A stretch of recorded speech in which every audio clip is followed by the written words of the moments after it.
Et c'est parti pour Enjeu Patrimoine. Aujourd'hui, nous sommes ravis de recevoir sur ce plateau Violaine de Serrand, directrice du bureau parisien qui couvre la France et le Belux de BNY Investments. Bonjour Violaine. Bonjour Pauline. Et Étienne Gorgeon, responsable de l'activité obligataire chez Sanso Longchamp Asset Management. Bonjour Étienne. Bonjour Pauline. Alors aujourd'hui, l'idée c'est de faire un focus sur les marchés obligataires. On va revenir un petit peu sur l'année 2025 et voir un petit peu aussi les perspectives de 2026 sur ces marchés. Pour commencer, Violaine, quel bilan peut-on faire de l'année 2025 sur ces marchés obligataires ? Bon, dans l'ensemble, pour les investisseurs qui étaient positionnés sur le marché obligataire en 2025, les performances ont été positives. Alors c'est vrai qu'on a eu une grande dispersion de performances avec, je dirais, la partie emprunt d'État qui a été moins performante, surtout en Europe. Et à l'inverse, le high yield et la dette émergente qui ont fait des performances attractives entre 5 et 8%. Donc vraiment une grande dispersion de perfs, mais dans l'ensemble, un marché positif. Ce qui est intéressant de voir, c'est qu'en fait, des deux côtés de l'Atlantique, les marchés ne sont pas comportés de la même façon. Si on regarde en Europe, en fait, les taux longs européens sont remontés. On a le Bund allemand dont le taux sur le 10 ans a augmenté de 50 points de base. Il est un petit peu en dessous de 3% à l'heure où on se parle. Oui, aujourd'hui, autour de un peu moins de 3%. Mais en fait, la hausse de ce taux sur le 10 ans allemand est venue vraiment de deux facteurs principaux. L'Allemagne qui a annoncé qu'ils auraient une moins forte rigueur fiscale que par le passé et surtout l'annonce du plan d'investissement en infrastructure de plus de 500 milliards sur une dizaine d'années. Donc c'est vraiment du côté de l'Europe, je dirais, les taux longs qui sont remontés. À l'inverse, du côté des États-Unis, on a eu une détente des taux longs. Là aussi, c'est aussi lié au fait que la Fed a finalement entamé son processus de baisse de taux, bien sûr. avec 3 baisses depuis septembre 2025, sachant qu'on peut en attendre d'autres. Oui, et puis du coup aux États-Unis, donc si on reste sur les taux longs, on rappelle qu'aujourd'hui le rendement à 10 ans évolue entre 4,15 et 4,20%, qu'il est relativement très stable depuis quelques semaines, même peut-être quelques mois.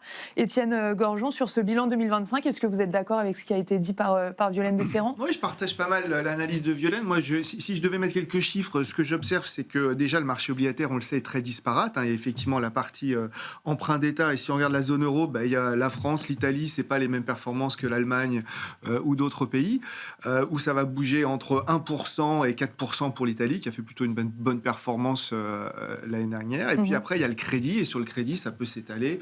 Effectivement, sur des sociétés de bonne qualité, on fait 3,5 de perf. Sur des subordonnées financières, ça monte à 8. Et le high yield fait bon an, mal an, 1,5%. Donc des performances assez disparates. Il y avait une question de choix. Et moi, ce que j'observerais, c'est qu'il y a toujours un appétit pour le rendement qui pour le moment, se dément pas. Donc ça, c'est pour l'année 2025. Je vous propose de passer, même si on n'a pas de boule de cristal, à l'année 2026. Étienne Gorgeon, pourquoi, selon vous, c'est essentiel de prendre en compte ces marchés obligataires dans une stratégie de gestion de patrimoine ou dans une stratégie d'investissement globale ? Il y a plusieurs réponses à votre question. La première, c'est que moi, ce que j'observe déjà d'un point de vue très simplement client, c'est qu'il y a un besoin structurel de rendement. Chez Sanso Longchamp, on nous sollicite extrêmement régulièrement pour des portefeuilles qui vont générer des rendements et qui sont des alternatives au fonds en euros, qui sont parce que nos clients ont besoin tout simplement de rendement. Et c'est vrai que l'obligataire est une classe d'actifs particulièrement adaptée pour fabriquer des portefeuilles de rendement, puisque si on fait bien notre travail de sélectionneur de sociétés et qu'on évite des défauts, on arrive à offrir une forme de prédictabilité à nos clients en termes de revenus. C'est qu'on est capable de leur faire des portefeuilles qui vont leur générer X euros de revenus par mois. Et ça, c'est quand même un confort. Et ça les rassure.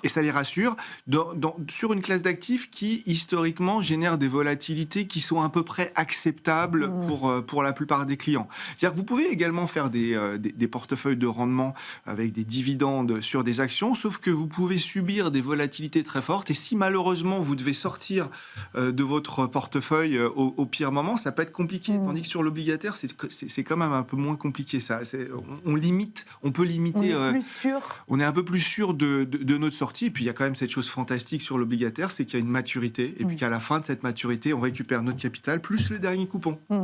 Donc, il y a cette visibilité C'est ça. que ce marché offre et qui rend, de mon point de vue, la classe d'actifs absolument indispensable. La deuxième chose, c'est que quand on est dans des environnements hors inflation, j'insiste sur le hors inflation, c'est aussi une classe d'actifs qui a un aspect défensif et qui protège la volatilité de vos portefeuilles.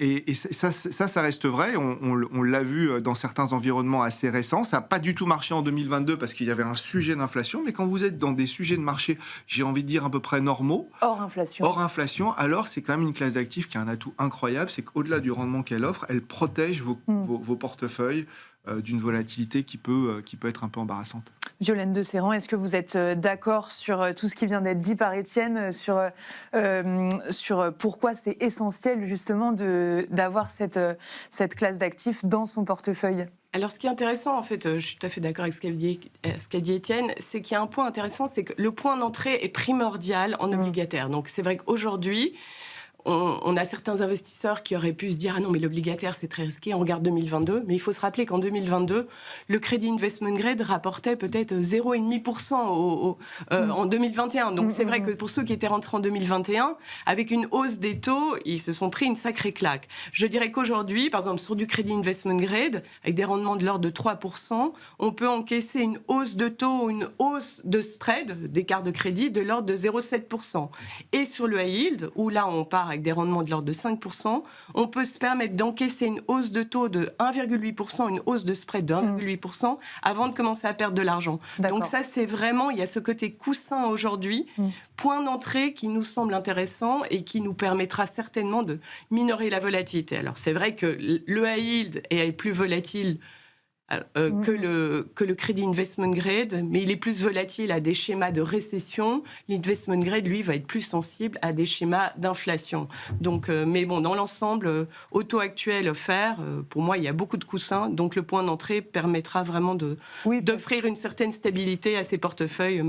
Oui, parce que justement, on entend souvent que les années précédentes ont été difficiles pour les obligations. Donc vous disiez 2022, 2021, etc. Mais en fait, il ne faut pas forcément se baser sur ce qui s'est passé avant pour présager des performances futures de ces marchés, c'est ça ? Oui et non. Alors si on parle de ce qu'on peut entrevoir pour l'année 2026, sur la partie obligataire, moi je vais distinguer effectivement deux parties, comme le rappelait Violaine, la partie emprunt d'État, ou la catégorie investissement qui est plus sensible à la politique monétaire et à l'inflation, et la partie crédit. De mon point de vue, il y a 4 facteurs qui vont affecter les marchés obligataires, que ce soit en Europe ou aux États-Unis. Il y en a 2 qui sont toujours les mêmes et valables des 2 côtés de l'Atlantique, c'est la croissance et l'inflation, je vais y revenir. Il y a un 3e facteur qui est ce qui se passe au Japon, qui a un impact assez fort. Donc ce fameux carry trade, quand les taux longs japonais remontent, ça a un impact sur le reste du monde parce que les Japonais achètent beaucoup d'emprunts d'État, que ce soit américains ou européens. Les taux longs japonais sont au plus haut, le 30 ans, le 10 ans. Et puis, puisque vous en parlez, Pauline, allons jusqu'au bout de ce qui se passe au Japon. On peut dire qu'avec 3 d'inflation et 2 sur le 10 ans, la Banque centrale du Japon est probablement dans ce jargon obligataire behind the curve, donc elle est en retard, et donc elle va continuer à augmenter ses taux. Et on sait qu'une grande partie des investisseurs, il y a une certaine partie des investisseurs, notamment des hedge funds, mais pas que, qui ont fait ce fameux carry trade où on emprunte en yens et on va chercher des actifs beaucoup plus rentables, et qu'au fur et à mesure où les taux remontent, cela se déboucle et ça se traduit naturellement par des hausses des taux longs dans les pays développés comme en Europe et aux États-Unis. On l'a particulièrement vu en Europe cette année. Donc il y a le Japon. J'ai parlé de 4 facteurs. L'autre facteur que je n'avais pas mentionné, c'est la politique de Trump. Si Trump arrive à mettre une pression suffisante sur ce qui va se passer au niveau de la Réserve fédérale et que la Réserve fédérale commence à avoir une politique monétaire que je qualifierais de politisée, alors là, on est un peu dans une inconnue. On ne sait pas trop comment le marché va réagir. Et ça, c'est un problème d'ailleurs, c'est qu'aux États-Unis, il y a plusieurs inconnus. Ce n'est pas le marché où je verrai la plus grande visibilité d'un point de vue obligataire, même si on a les rendements les plus élevés.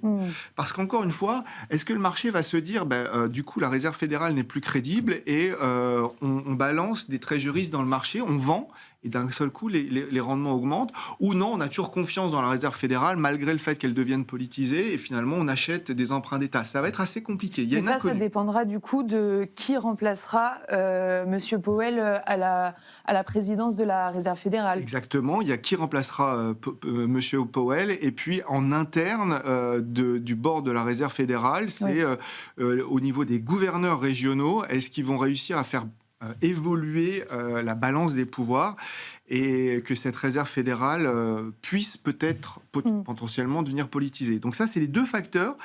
Japon inconnu sur la politisation de la Fed. Et ensuite, vous avez les deux facteurs assez traditionnels, c'est la croissance et l'inflation. On sait qu'en Europe, la croissance devrait surprendre à la hausse. En tout cas, on s'attend plutôt à autour de 1% grâce au plan dont Violaine parlait. Il y en a deux. Il y a le plan Draghi et puis il y a le plan évidemment de relance allemand.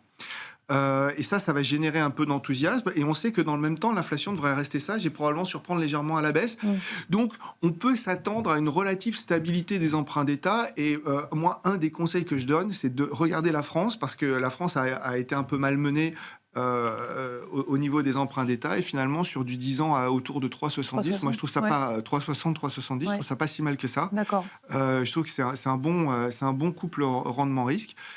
Aux États-Unis, c'est plus compliqué parce qu'on a une variable qu'on maîtrise. On a une variable qu'on maîtrise à peu près, c'est la croissance. On voit qu'elle est plutôt résiliente. Sur l'inflation, on a un petit point d'interrogation, puisqu'on voit une grosse divergence en ce que ressent le peuple américain, qui est très défavorable à la politique de Trump pour une raison, la perception de l'inflation, et des chiffres qui montrent plutôt que l'inflation serait plutôt en reflux. Donc une dichotomie entre ce que ressent le peuple américain, les citoyens américains, et la réalité et les chiffres. Et ce qui est un peu un problème aux États-Unis, c'est qu'on a un problème avec les chiffres. Il y a eu le shutdown, il y a eu plein de, plein de variables. Et donc la visibilité, moi je la vois plutôt en Europe sur les emprunts d'État, et je la trouve un peu compliquée aux États-Unis pour les raisons que je viens de donner. Très rapidement, Violaine de Serran, un mot sur la stratégie d'investissement de BNY. Vous avez un fonds dédié au CGP, c'est bien ça? Oui, alors en fait, nous, c'est vrai que dans le cadre d'allocations gérées pour des clients privés, clients qui pourraient avoir accès aux fonds en euros, c'est vrai que nous, ce qu'on met plus en avant, c'est une approche high yield à duration courte, c'est une approche globale. L'idée, c'est que c'est très complémentaire aux fonds à maturité que les CGP utilisent beaucoup. Du global, souvent les fonds à maturité peuvent avoir un biais assez européen, même si aujourd'hui, je dirais que dans une approche globale, on est plutôt un peu plus à être exposé plus sur l'Europe, l'Angleterre. Mais bon, ça permet d'avoir un fonds de portefeuille qui pourra naviguer dans les marchés au fil des ans. C'est aussi du high yield, la duration courte. La duration courte, en fait, le high yield, il y a une espèce d'anomalie, c'est que vous avez à peu près les mêmes rendements que vous prêtez à 2-3 ans ou à 5-6 ans. D'accord. Et dans un marché plus risqué, je trouve que c'est quand même plus simple d'avoir une visibilité sur la capacité d'une entreprise à assurer le service de sa dette ou se refinancer à horizon 2-3 ans que 5-6 ans. Donc c'est vraiment ce qu'on met en avant aujourd'hui. Et il y a un point important, c'est que la qualité moyenne du high yield s'est améliorée ces dernières années. Beaucoup d'entreprises high yield ont déjà refinancé leurs papiers qui est arrivé à maturité en 2026-2027. Donc, il n'y a pas cette problématique de refinancement.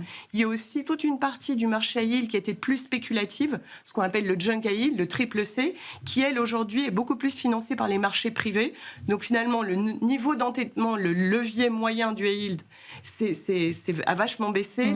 Les taux de défaut, l'an dernier, étaient extrêmement bas. Aux États-Unis, ont été de l'ordre de 1%. Alors qu'historiquement, on avait des taux de défaut de l'ordre de 3%, mais on ne s'attend pas à une remontée forte des taux de défaut. Donc aujourd'hui, avec du 5% en euros, on estime qu'on est bien rémunéré pour prêter à horizon 2-3 ans.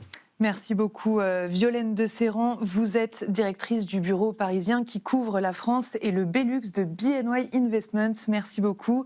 Et merci, Étienne Gorgeon. Vous êtes responsable de l'activité obligataire chez Sonso Longchamp Asset Management. Et quant à nous, on se retrouve tout de suite dans l'œil de l'expert.